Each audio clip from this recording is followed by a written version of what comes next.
Oh, hi, I didn't see you. I'm busy clipping these bonsai, getting them ready for the July sale. This is our 295 10-inch pot.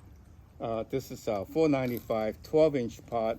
You can see this tree's got many more years behind it. And I think that those are great value. I mean, given the wonderful pots we have and the implementation. We are offering a July sale to promote the concept that bonsai is a great gift. And so we offer 10% discount, which is not much for one bonsai, but we offer discount of 25% for the entire order. So it's a really good deal. So I hope you take advantage of it. And for this one, the quantity is really limited. So please order yours today. Thank you.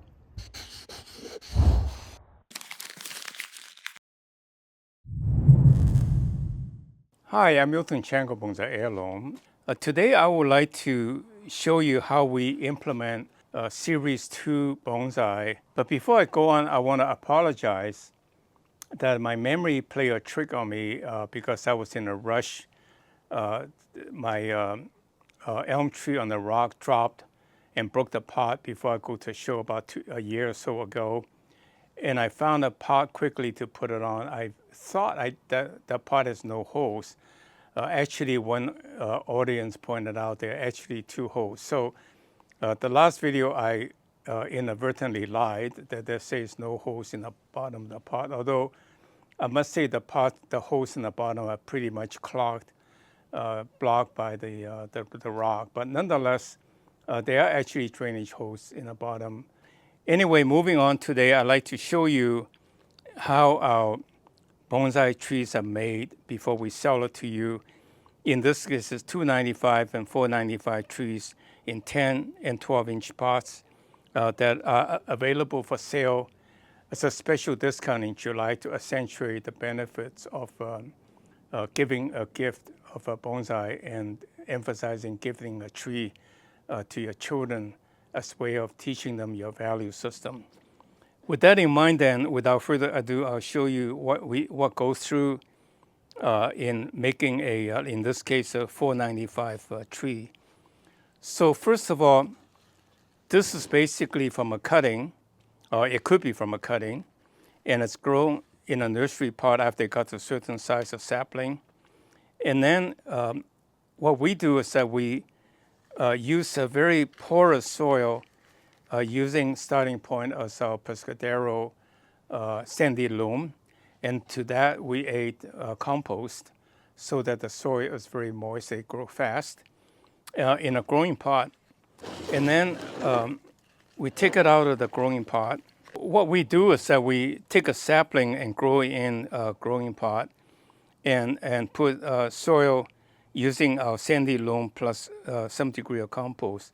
And I must say, the composition of the soil is not really very critical in the growing stage because the growing pot has a lot of room, a lot of space, so that the roots will find its way if there's some parts of the soil isn't quite right. And so what we do is we take a sapling, cut off the top, let's say a long sapling, cut off the top to encourage branch to grow in the bottom. And then any long, big roots, I cut off to encourage branching in the sense of fibrous roots so that the water will be absorbed very efficiently inside a small bonsai pot. So then we take it out of the growing pot.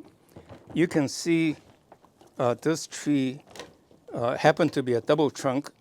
We don't show individual tree because there's some degree of uniformity and there's really no difference to you as a hobbyist what the tree detail looks like because there's plenty of time for you to change it to the way you like it. So in this case, you can see this tree, if I shake off the dirt, you can see there's a lot of fibrous roots, right? So if I cut off here, because there's a big root that's not suitable for a shallow pot, there's plenty fibrous roots to keep the tree alive. And so that's what we do. So what I would do is I would clip off this big root.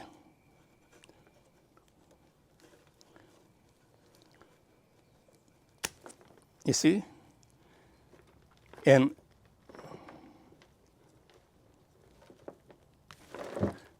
right there will be plenty more fibrous roots coming out to feed the tree.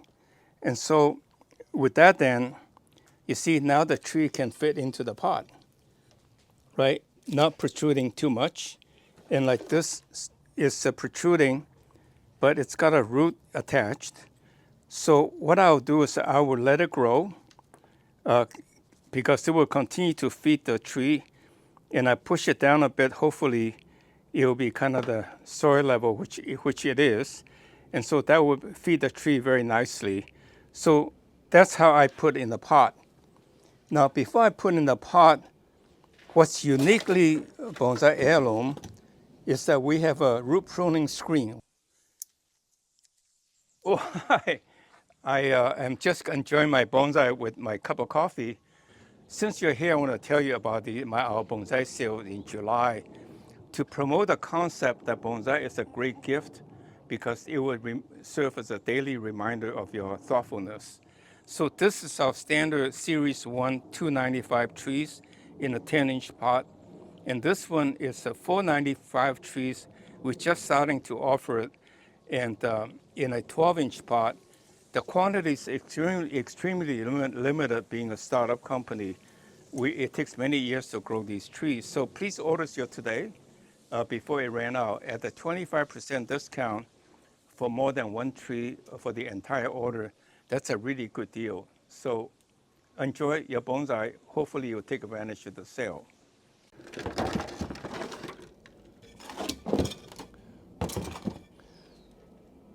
So we put this root pruning screen, which is a mosquito screen, into the bottom of the pot.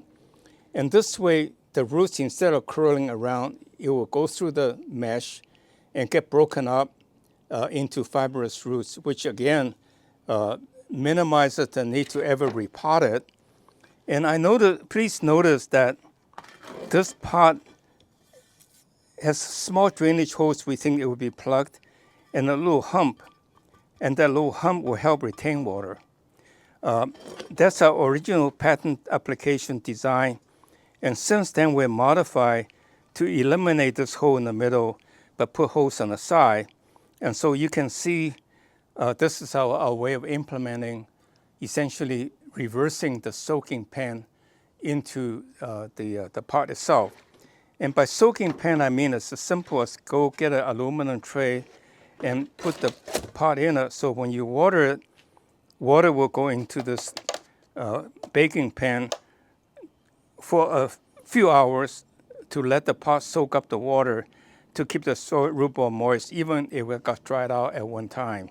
So that's what we recommend that you do. So without further ado, let me show you how we put it back into the pot. So I basically took a more or less, you might say, either a tree you can get from a nursery or pre-bonsai after I've already encouraged the bottom root ball to root out. And then I put it back into the pot. And, I will actually use much better soil than this, but this just for the sake of demonstration. I will put in the soil back in the pot. And what I would do is I would really firm up the soil so that the root will be in close contact with the root ball. And you see, I have to admit, our pot is slightly oversized, but still within the range of being appropriate for the bonsai size and so forth from an artistic standpoint. But just look at that, a growing pot with that big a pot, the amount of soil in it is really not much more than what this bonsai pot can hold. So that's another little subtlety that we put in our bonsai to make them easy to maintain. And you can see now, this is quite a presentable bonsai. And if I'm a little bit careful with this, I can say, well, I really want the tree to look like a double trunk from the front or the top view, rather not in the front and the back. So I twist it a little bit to shape to accentuate that it's a double trunk. And I place it a little bit off center to introduce some asymmetry to make it look artistic. A little bit asymmetry between the front and the back and the side to the side. And so that is the tree, roughly what you will get. And what we do is that we spread moss pollen spore into the pot. And then this bonsai will sit in the growing area for several months so that the roots will be well established into the pot. So when you get it, watering will be easy, especially if you use a soaking pot. And what we do is that we ship you this my handy dandy clipper. That's frankly the tool you ever need to keep this bonsai beautiful. By clipping it once, I recommend, not constantly, but every 2 to 3 months, so that the tree can gain strength as it grows wildly. And you clip back to shape, and then you let it grow wildly and you clip to shape. And if you want a friend coming to admire your bonsai, I would say clip this tree 5 weeks before the friend shows up. So then when he comes or she comes, it'll be perfectly beautiful with a new growth. That's how you show your bonsai, timing the show time with the clipping time. I'm not sure I have much to add, but that's what we will sell you for the bonsai that we implement.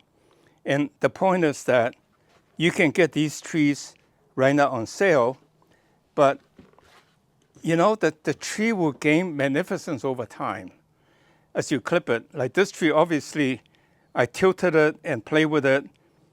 This is actually maybe 15 years later with a starter plant like that, and that's what you will get. And you can't fake it in terms of the age and the time. I'm not going to talk about the age because out of respect for the tree, like a lady, I don't talk about the age. But on the other hand, you can see the age in the tree. And if I clip it, you know, every little detail helps. And it just increases the magnificence over time to be everything right in your imagination, what the perfect nature would be. And that's the whole point about bonsai. Keep it natural, not contrived because it's Asian or anything like that, but rather it's what I like as a naturalist, how I enjoy nature next to my computer. With that in mind, I'll end my rambling, and I hope you will take advantage of the sales and enjoy your bonsai from that point on. The point is that I never hold back any coaching about how to make bonsai. Please make your bonsai. But on the other hand, buy a bonsai to get a head start. Otherwise, you never know what a right bonsai is like, especially after a few years. Well, after a few years, it's your tree. It's not mine, you know, because it reflects your thinking. With that in mind, I thank you very much. I hope to see you next week. Well, thank you very much for watching today's video. Subscribe to our channel and tell a friend. And most importantly, go to our website and sign up to become our VIP so that we can send you announcements of special considerations. Thank you very much. See you next week.